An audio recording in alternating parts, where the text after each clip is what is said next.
Hello family, it's Teresa with the Shaman's Dream Project, and this we will call part 4, or a summary of the most recent adventure, the one I took to Nayarit. I apologize for the shakiness of the video. I don't have my little props here with me, so please bear with me. I'll do my best, and I have some show notes here to make sure I cover everything. I basically just wanted to summarize some of the things that if and when we're ready to start questioning things, that we would notice these things in our environment, and we would be scratching our heads and just in awe and wonder at how anyone could do this stuff. Like, some of it's really silly, but well, it's all really silly, but some of it's kind of funny. So at the first thing here, according to my show notes, so at the airport entrance, when I was boarding the first flight, there was a floor mat. You know, they got those floor mats on the ground, and you're supposed to step here and then step there, like there's some virus on the bottom of your shoe or whatever. And then there's of course the hand sanitizer Nazi there with ready to give you your squirt if you haven't had one in the last 3 minutes, and your daily dose of toxin that you do all day. And so I make it a purpose to walk around the mat, and then when I get to the door, I just tell her, no gracias, yo tengo. So basically, no thank you, I already have my own. In this case, I have whatever toxins in my body. I don't need any of yours to add to that mix. So she just was like, she just waved me through. But a lot of times you run into this. Well, no, you have to take my hand gel. Like, what if I got my own bottle of hand gel and I just used it 30 seconds ago? I got to take yours. So it's funny, but in a way, it's funny, but like not really when you think about all the damage that's being done and all these. Just millions and billions of bottles, plastic bottles being dumped into our landfills and polluting the environment, creating more opportunity for disease, but there we are. So also I noticed that half of the check-in counters were closed because they had to socially distance from themselves, the staff included. Because obviously if their face masks and their plastic face visors were working, and they were wearing rubber gloves, and they had these plexiglass dividers everywhere, so if that was all working, then why do the employees need to be like at 50%, right? So it's more social conditioning for the slaves who still feel like they can get on a plane and travel and have some sort of freedom or liberty or movement of their own volition from one state to the next. It's to make it difficult because you have to, instead of showing up at these, and they're wee tiny little airports. This one in Oaxaca was a tiny little airport. Oaxaca was not, the next one was Guadalajara. It was not that big either. We're not talking like Chicago or Heathrow or, Dallas or anything like that. They're pretty small airports. So if you have a domestic flight, you should be able to arrive like, maybe like an hour to an hour and a half before the flight max, and just be able from the time you check in to the time you're getting on the plane. But you need to have now 2, 3, 4 hours because you have to stand in all these different queues. There were queues at the check-in because the employees were half of what they should be. And there were queues all over the place, to have more hand gels and to fill out this questionnaire and to, it's just, so your time is not important, slave. That's the message that this social conditioning is putting through. And it recalled to me in Hawaii, and this was before the Corona game even got started. This was last year in Hawaii, when I was leaving the Hawaii to go back to the States, which should be essentially considered a domestic flight. I'm not flying to a foreign country. And just the queue for security alone was 4 hours long, just to get through the TSA, or thieves steal all little dog and pony show that they have in the U.S. airports. So again, I can't think of a better way to scream at the slaves that, hey, you're just a prisoner. Your time doesn't matter, and I will waste as many hours of it as I choose to, because you report to me. I own you. Okay, next on the list was, yeah, like I said, all through immigration, security checkpoints. There was just one queue after the other, and the thought occurred to me. I got to give credit to my brother James Corbett, who brought this to my attention. That, back in the day when they were rolling out this unconstitutional organization called the TSA, part of the deep state, and people, and they were not only, frisking people and putting their hands where they shouldn't be and harassing them and making them take their shoes and their belt off. Again, this is what you do when you get thrown in prison or when you get thrown into a psychiatric hospital. They take your shoes so you cannot run, and they take your belt so you cannot harm yourself or others or defend yourself. So this is more social conditioning. Also, in those L3 scanners, I think they're called, those are millimeter wave machines, which literally destroy your DNA. They're very hazardous to your health.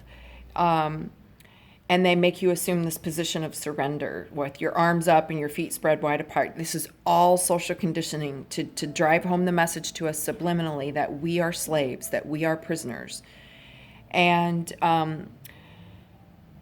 now, with the face masks and the hand gels and the questionnaires and all this other nonsense that's going on with the Corona game, I was wondering what would happen if the public did like they did many years ago when this TSA first started rolling out. The public got together and they had an opt-out day. And that was, I think it was like one year during the Thanksgiving holiday travel season. It was like the busiest travel season, and the airports are already chock-a-block and having trouble processing people in time for flights. But this group of folks got together and basically said, hey, let's all opt out. Like, everybody that's flying on this day, let's opt out and of the L3 scanner machines, because the protocol is when you opt out of their slave conditioning and their destruction of your DNA, when you decide you don't want to do that, they don't allow you to go through the old-fashioned scanner. They set you off to the side for anywhere from 20 minutes to an hour or more, making you wait for somebody to come and pat you down while you're standing there looking at these people who are doing nothing that could come over and pat you down. But it's all designed to make it inconvenient for you and stressful for you that you're maybe going to miss your flight. And they'll tell you, like if you ask, can I have one of those people that's standing over there not doing anything, come frisk me because I got a flight to catch. I got to be on board in 15 minutes. And they'll literally tell you, it's not my problem. You opted out, so you can wait here as long as we decide to have you wait. So the public got together one day in this busy travel season, and they said we're all going to opt out and make them put all of us through these old-fashioned scanners and put us through all of us waiting for these agents to come frisk you, and then the whole public would be like on their case, and not just one or two people who didn't feel like having their DNA scrambled. And wouldn't you know it, on that day that the opt-out was scheduled, the protest was scheduled, they turned off all the L3 scanners and put everybody through the regular machines. So this had occurred to me, what if we did like an opt-out across our cities, across our states, in our local communities, and just got everybody together and say, nope, today's the day we're going to opt out of your face mask. And from this day forward, in fact, what would they do? Arrest everybody? Give everybody a multa?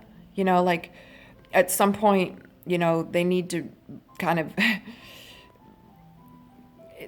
we need to stand together, basically, is what, I'll just leave it at that. We need to stand together. So, I'd like for, you family to consider how you might put that into action, and just have like, everybody get together and just refuse to do this. It's over when we say it's over. So, what else? Yes. Oh yes, I was readily, and I covered this in the earlier series with at the airport itself, where I was regularly approached by what I call FDNs, or face diaper Nazis, and at the first checkpoint where I encountered the first FDN was at the check-in for my first flight. And I explained to the person, that was checking me in, I said, okay, well, okay, and this is, I got to be honest, this is not an honest, didn't happen story, but it could potentially happen. So it's not quite, lying, but it's just a scenario that I offer up to get them thinking, right? Here's a story for you to consider rather than me screaming at you, telling you the reasons why I don't want to wear my mask. So I basically, just have this conversation to say, well, if you're going to take away my right to breathe and insist that I wear this face diaper and deplete myself of oxygen, what happens if I pass out, bust my head on your floor, my blood's everywhere, I go to the hospital, not you. I miss several days of work, not you. I have to pay those hospital bills, not you. So how can you, really take away something that belongs to me, my right to choose, and force me to do something that's going to cause harm to myself, but at the same time, you're not going to take responsibility for the hospital bills or anything like that. So she was like, well, I don't know. Let me get the manager. Maybe the manager will know.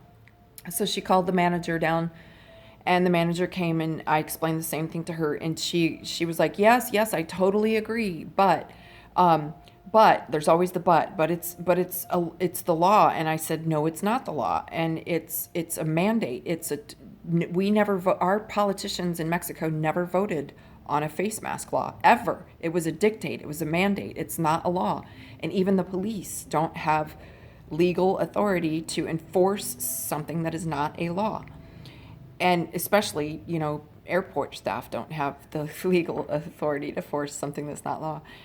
And then she went on to say, but if we don't, then we could lose our jobs. And I said, well, there you go again. That's the basic issue, is failure to take responsibility for one's actions. So if I hear your recommendation that I put on a face diaper, and I listen to you, and I listen to your logic that why I should do this, and if it doesn't outweigh the logic that I already have on my side, which is these things are horrible for your health, and it's a spiritual satanic ritual to usher in more of the false light, and I just weighed it out, and I made a decision. I think I'm going to go my route and not put it on. You don't have responsibility for me. That's my decision to do that. And if you really believe that this is against the law, then please call the cops and have them issue me a multa, because I'm the one taking the action. I'm the one who suffers the consequences. Do you see, family, like this natural law concept just kind of goes right over the heads of people when they have this false belief in authority. What else? I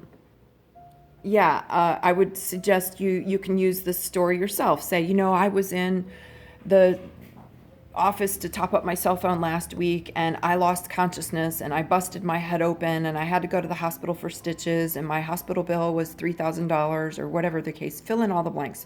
Make it a story. Not that you're lying, but you're just telling a story to illustrate for these people what it is you're saying. And tell them, I was the one who spilled the blood on the floor. I was the one who had to endure the pain. I was the one who had to pay all the hospital bills. I was the one that had to have x-rays on my head. I was the one that had to have stitches. Nobody in this office had to suffer any of the pain of the consequences of that decision making but me. And and you can get creative with this, family. You can type up a letter that says I, and fill in the blank, of working for fill in the blank, whatever company or business. Take personal responsibility for Teresa, or fill in your name there.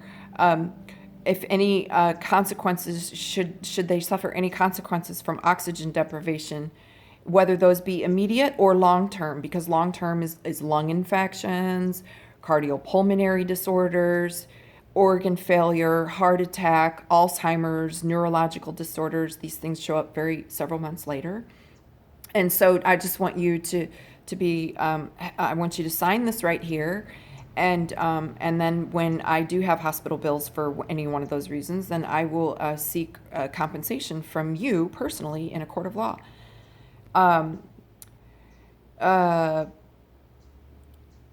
it's basic common sense that, like if I'm going to do something to harm you, I have to take responsibility for that. I can't just say I'm doing my job. It's the Nuremberg trials all over again, which that was a big dog and pony show anyway. But basically, we are, according to natural law, all responsible for our own actions, the deeds that we do, whether we cause harm to another person. That's all us that's morally responsible, which goes way beyond financial responsibility.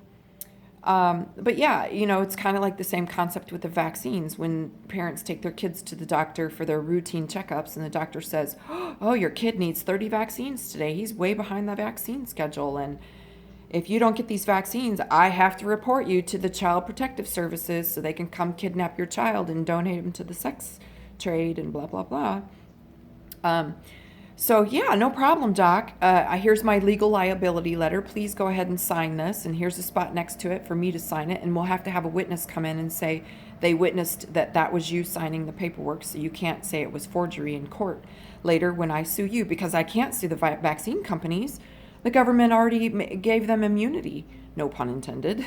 They gave them immunity from being prosecuted in a court of law. So I need to hold somebody accountable for my child's lifelong expenses for care that he or she is going to require when they get turned into a vegetative state, when they can no longer speak or have any proper neurological or cognitive function in their body, or if my child should die. So that's a big deal. Let people know that there is such a thing as personal accountability. So yeah, and if you want to get fancy, maybe, type up a letter that, oh yeah, that was the other thing. They were saying wherever I went, I said, I have a right to breathe and no one has the right to take that away from me. So they kept saying, give us a doctor's note. Like in this case, they were saying, give us a doctor's note that says you just had this accident and that your doctor told you not to wear a face mask so you wouldn't pass out and have the same accident again. Like, I need a freaking doctor to tell me the obvious, that if you cut off your oxygen, you're going to pass out. I need a doctor to sign a piece of paper for me to take that decision, not to... No, you need a doctor to sign that for us to take the decision that you should be able to breathe. I mean, it's that ridiculous, but family, sometimes I guess we have to play by their ridiculous rules. So maybe we could type up a letter from and sign it with Dr. Bashar Saad's name. And maybe that will drop another hint for them to go out and look for the information that man has posted online about this corona game.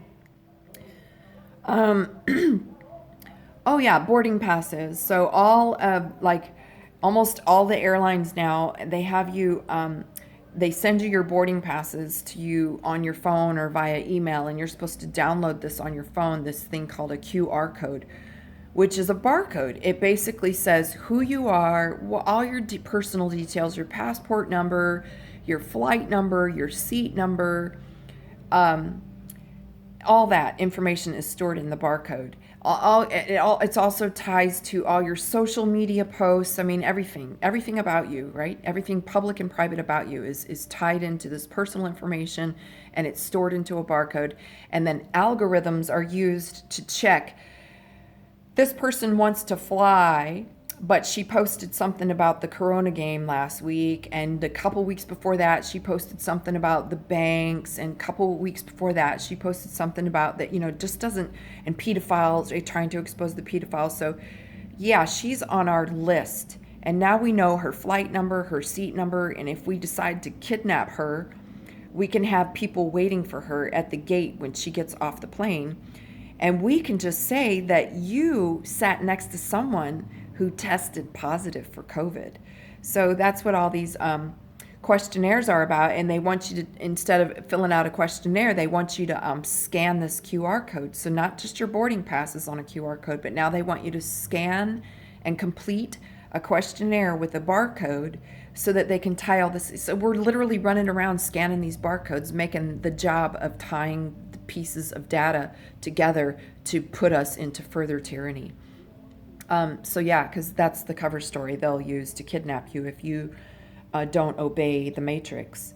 if you step out of line, they'll just say that you're infected or you've been exposed to somebody who's infected. And it's like, I'm not kidding, family. This is the plan.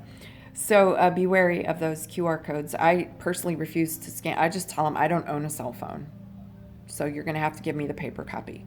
And then on the paper copy, I write, and it's easy to do this in places that don't speak English. I can write on there in English, I don't participate in your rituals. And I could maybe sign fill it out with all their little check marks and stuff, but I sign it as Mickey Mouse. So it's my further protest against participating in these rituals. So you could do stuff like that. Let's see, what else? What else was strange in the airport? Yeah, tell them you don't have a phone. Tell them that you need to put the questionnaire on paper. Paper gets, stuck in files, and somebody has to go through it and enter data into the system before the system can run algorithms to track you and trace you. What else? Oh my gosh, this was probably the most shocking thing I saw. There was a little girl, and she was with her mom, and her mom was holding her. And this little girl, she could have been about 3 years old, and she had on a face diaper that was completely covering her from the bottom of her eyeballs, like taking away her identity from here down and suffocating her. And then on top of that, her mom put one of those plastic visors over the front of her face. So, I mean, this is psychological, emotional, and physical and spiritual child abuse. It's abuse on every level. But this 3-year-old, the first thing I noticed about her was she was lethargic and listless. If like the way I remember 3-year-olds is they're running around, they just recently learned how to walk and run pretty effectively, and they're pretty happy to try out this new skill. So they're running and they're jumping and they're kicking and they're bouncing all around, and they have all this energy about them. But not this little girl. She didn't have the breath of life in her, did she? So just really shocking. And a lot of times I want to say something, to the mother, but then I also have to remember